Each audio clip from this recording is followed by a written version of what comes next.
सभापती, नगरसेवक अशा सर्वच लोकांची, प्रमुख नेत्यांची एक महत्वाची बैठक पार पडली। आपल्याला काल ते मी सांगितलं होतं।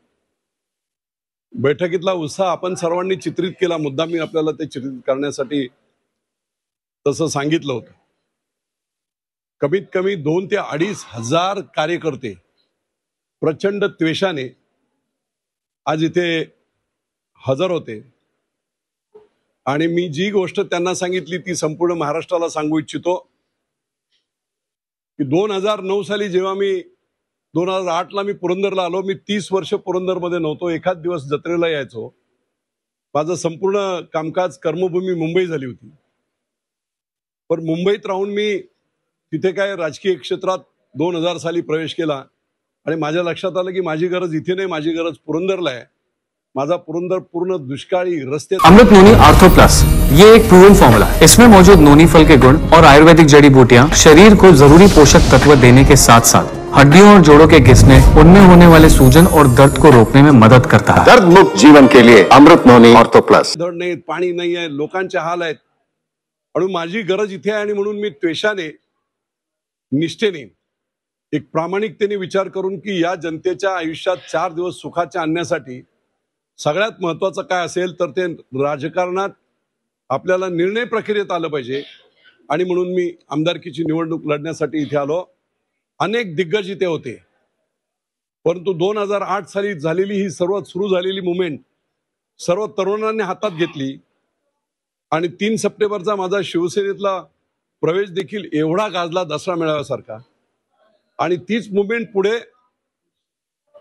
13 ऑक्टोबरला निवडणूक झाली, मतदान झालं आणि 22 ऑक्टोबरला निकाल लागला। तोपर्यंत तो तसाच टेम्पो राहिला आणि त्याच्या माध्यमातून मोठमोठे राजकीय पुढारी, अगदी शरद पवारांपासून अजित पवारांपासून सगळे की विजय शिवतारे काय करतोय, 5-10 हजार मतं घेईल, डिपॉझिट जाईल, अशा प्रकारची चर्चा असताना मी 26,000 मताच्या मताधिक्याने मुंबईतून येऊन 1 वर्षात आमदार होऊ शकलो।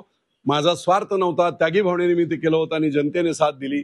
प्रत्येक गावागावामध्ये कुठेही माझ्याकडे माणसं नव्हती तेवढी, प्रत्येक गावागावामध्ये मतदार 1 नंबरचं मतदान मतदारांनी मला केलं, माझ्यावर विश्वास दाखवला आणि त्यावेळेस असं बोललं गेलं होतं की विजय शिवतारे म्हणजे शेमड्यांचा नेता।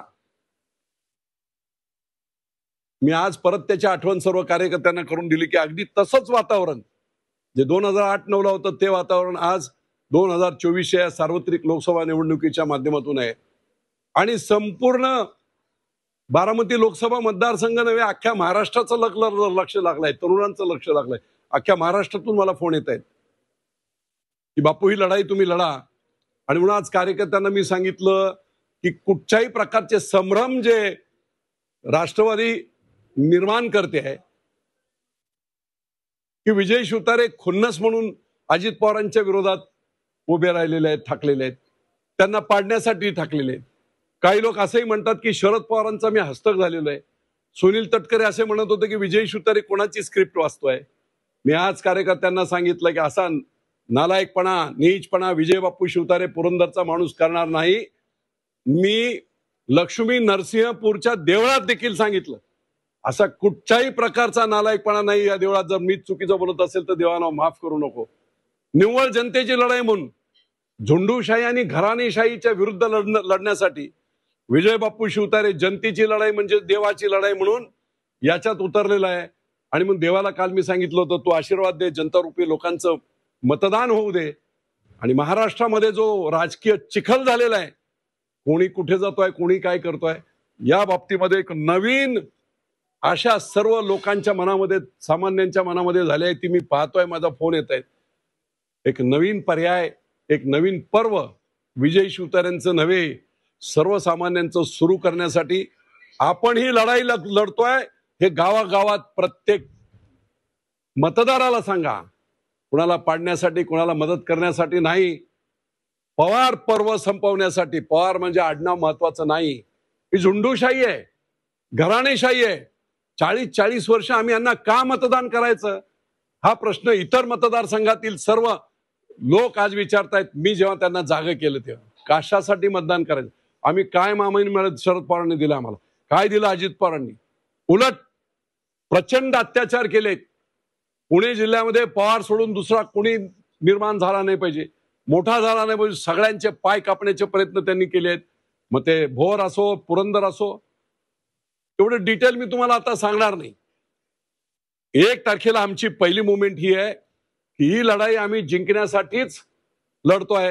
हे फक्त पुरंदरच्या आज आणि सर्व आलेले कार्यकर्ते नव्हे, पण आपल्या माध्यमातून संपूर्ण बारामती लोकसभा मतदारसंघातील सर्व मतदारांना मी सांगतोय, कोणालाही लढवणे आणि कोणाला हरवण्यासाठी नव्हे, तर झुंडूशाही आणि हुकुमशाही पवार रूपी नावाची संपवण्यासाठी हे धर्मयुद्ध म्हणून मी स्वीकारलेलं आहे. आणि म्हणून कोणी मनात शंका ठेवू नका. मी काल निमगाव केतकीला गेलो होतो. 21 गावांचा मोठा बाजार आहे, 12,000 लोकसंख्येचं गाव आहे. आणि बाजारात मी पाहिलं, रे बाप्पाले प्रचंड क्रेज आहे लोकांमध्ये. हळूहळू एक जण मला जवळजवळ 27-28 लोक मला भेटले. जवळ यायचं, का बापू माघार घेऊ नका बरं का, माघार घेऊ नका. एवढी भीती यांची आहे की मी माघार घेऊ नका हे सांगताना सुद्धा कानात माझ्या सांगतायत. पण शीतावरून भाताची परीक्षा, सर्वसामान्य माणूस किती पेटून उठलाय या प्रस्थापितांच्या विरुद्ध, त्याचं हे उदाहरण आहे. आणि म्हणून मी सर्व जनतेला या माध्यमातून सांगू इच्छितो, संपूर्ण इंदापूर असेल, भोर असेल, पुरंदर असेल, खडकवासला असेल, सर्वांना मी सांगू इच्छितो, ही निवडणूक मी लढणार. मला जनतेचा आशीर्वाद असेल, काय आणखी काही छुपे आशीर्वाद असतील, जे असतील ते, ज्यांना जे काम, शेवटी नेते जरी माणसंच आहेत ना, त्यांना अन्याय करतोय ना, आम्हाला करता येत नाही, पण एक माणूस जर उभा ठाकलाय तर त्याला मदत केली पाहिजे, एवढी भावना तर सद्विक बुद्धी प्रत्येकाच्या मनात येईल. आणि मला खात्री आहे, नेत्यांपासून सर्व पक्षीय नेते, मी तुम्हाला सांगतो, सर्व पक्षीय कार्यकर्ते, मी गेले 10 दिवस पाहतोय, राष्ट्रवादीचे निवडून आलेले नगरसेवक, राष्ट्रवादीचे जिल्हा परिषद सदस्य माझ्याशी संपर्कात की थांबवलं पाहिजे, आम्हीच यांना मोठं करायचं आणि यांनी आमच्यावर डोळे वटारायचे, संपलं पाहिजे. ही भूमिका सर्व पक्षीय आहे. भाजपच्या लोकांना आज मला जे माहीत पडलं ते आपल्याला सांगतोय, प्रत्येक ठिकाणी स्थानिक स्वराज्य संस्था एकत्र होणार नाहीत.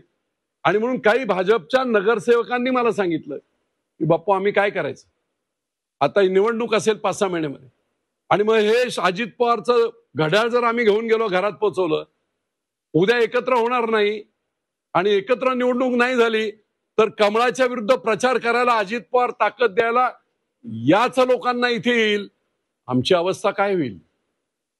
हा संभ्रम सगळ्यांना आहे. कारण अजित पवारांचं राजकारण इतकं स्वार्थी राजकारण आहे.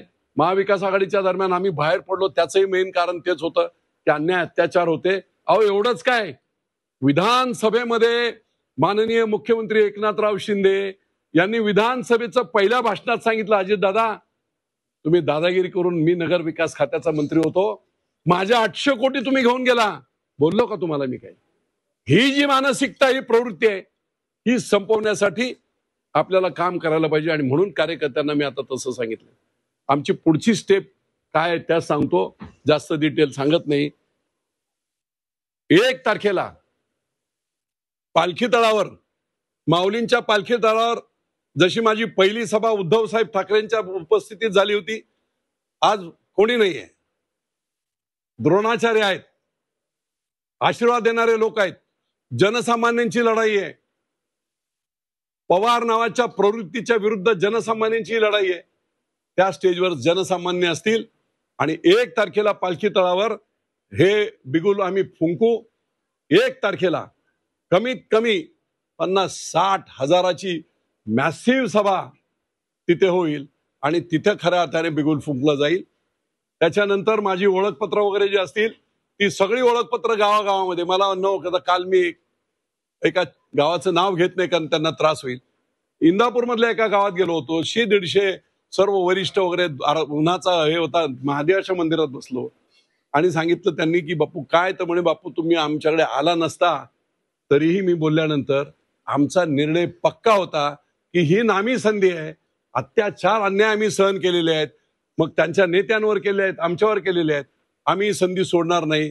तुम्ही आला नसता तरी आम्ही तुम्हाला मतदान करण्याचा तिसरा पर्याय, ना सुनेत्राताईंना मतदान, ना सुप्रियाताईंना मतदान, तिसरा पर्याय जनसामान्यांचा म्हणून आपल्याला मतदान करण्याचं आम्ही ठरवलंच होतं. आणि म्हणून ही निवडणूक, ही 1 तारखेची सभा झाल्यानंतर 5 बाकीच्या विधानसभा मतदारसंघामध्ये लोकांना आव्हान करून, या दिवशी मी तिथे येणार आहे, आपण आपलं माझं मत, माझं मनोगत ऐकायला या, असे आव्हान मी करणार.